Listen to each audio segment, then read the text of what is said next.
mga bulag na gagaling. Hallelujah,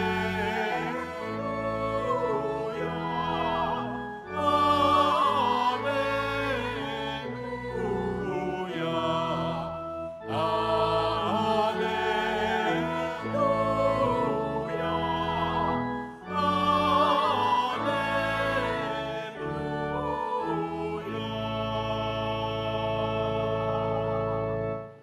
Sumainyo ang Panginoon. at sumairi. Ang mabuting balita ng Panginoon ayon kay San Mateo. Papuri sa iyo, Panginoon. Noong panahong iyon, pag-alis ni Jesus sa lugar na iyon, sinundan-sundan siya ng 2 lalaking bulag. Sumisigaw sila na ang wika, "Anak ni David, mahabag kayo sa amin." Pagpasok ni Jesus sa bahay, lumapit sa kanya ang mga bulag. Tinanong sila ni Jesus, "Naniniwala ba kayo na magagawa ko ito?" "Opo, Panginoon," sagot nila. At hinipo niya ang kanilang mga mata at sinabi, "Mangyari sa inyo ang ayon sa inyong paniniwala." At nakakita na sila. Mahigpit na ipinagbilin sa kanila ni Jesus na huwag sasabihin ito kanino man, ngunit nang sila'y makaalis, ibinalita nila sa buong lupaing yaon ang ginawa sa kanila ni Jesus. Ang mabuting balita ng Panginoon. Pinupuri ka namin, Panginoong Heso Kristo. Magsiupo muna po ang lahat. Magandang umaga po sa inyong lahat, mga kapatid kay Kristo. Sa lahat po ng ating mga taga-subaybay, sa iba't ibang online platforms, at sa lahat ng ating mga kadiboto, sa iba't ibang panig ng Pilipinas, at maging sa buong mundo, kung saan tayo ay naaabot ngayon ng ating live streaming. Mapayapang umaga din po sa inyong lahat. Purihin at dakilain natin ang ating Panginoon, ang mahal na poong Jesus Nazareno.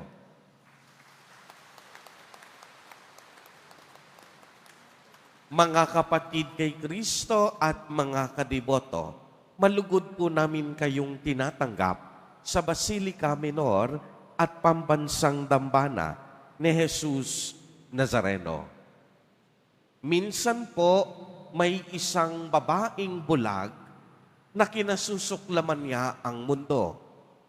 Galit siya sa mundo dahil nung isinilang siya, wala na siyang nakita kung hindi kadiliman. May isang bagay ang nagpapaligaya sa kanya, ang kaniyang kasintahan. Sapagkat ang nobyo niya, hindi siya iniwan kahit siya'y isang bulag.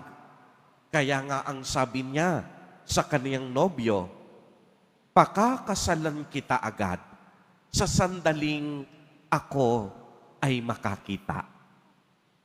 Minsan, may nagbigay ng isang paris na mata sa babaeng bulag na ito. Kaya sa kauna-unahang pagkakataon ng kaniyang buhay, nakakita siya. Nakita niya ang liwanag, nakita niya ngayon kung ano ang ibig sabihin ng mga kulay. Nakita niya sa kauna-unahang pagkakataon ang araw, mga bituin, ang buwan, ang mga bundok at karagatan. At isa sa huling nakita niya ay ang kaniyang nobyo. Laking gulat niya na ang kaniyang nobyo ay isang bulag. Kaya tinanong siya ng kaniyang nobyo, "Ngayong nakakita ka na, pakakasalan mo na ba ako?" Laking gulat ng lalaking nobyo at siya'y iniwan ng babaeng dati ay bulag. Pagkatapos ng isang buwan, nakatanggap ng liham ang babaeng ito. At ito ang sinasabi, "Pinakamamahal ko, pagkaingatan mo ang mga pares na mata na ipinagkaloob ko sa iyo. Sapagkat mahal na mahal kita, kahit hindi na ako makakita, basta ang mahalaga, makakita ka. Nagmamahal, dati mong nobyo." Mga kapatid kay Kristo at mga kadiboto, marami sa atin ang nakakakita, ngunit nagbubulag-bulagan sa tunay na daan at katotohanan ng buhay. Marami ang nakakakita, subalit hindi ginagamit ng tama ang ating paningin at pagtanaw sa buhay. Kaya naman, pinapaalalahanan tayong muli ni Jesus Nazareno.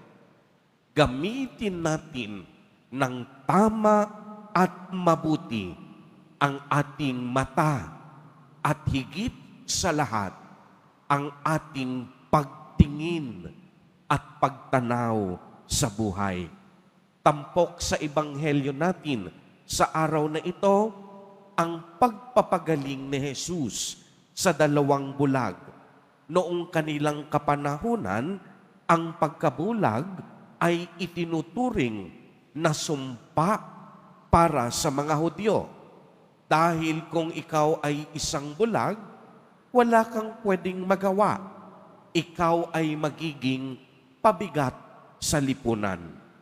Subalit pagmasdan ninyo itong mabuti, hindi ito naging hadlang upang talikuran at ipagtabuyan sila ni Jesus Nazareno. Kaya nga, ang walang halaga para sa lipunan, may halaga para kay Jesus Nazareno. Sa pagkakataong iyon, napakahalaga sa 2 bulag na ito na sila ay makakita sa kauna-unahang pagkakataon ng kanilang buhay. Kaya walang sinayang na sandali si Jesus Nazareno. Pinagaling niya ang 2 bulag at sila ay nakakita. At ayon pa kay Jesus, sinabi niya ang makapangyarihang pangungusap na ito, mangyayari sa inyo ayon sa inyong paniniwala. Ganitong-ganito po tayo sa ating paglalakbay sa buhay na ito. Kung tayo ay magtitiwala at aasa sa Diyos, tiyak yun. Hinding-hindi tayo mabibigo. Subalit, kung tayo ay magbubulag-bulagan at laging panghihinaan ng loob, wala pong mangyayari sa ating buhay. Hindi tayo uunlad kung ang laman ng ating puso ay puro paghimutok, paninisi at pagrereklamo sa buhay.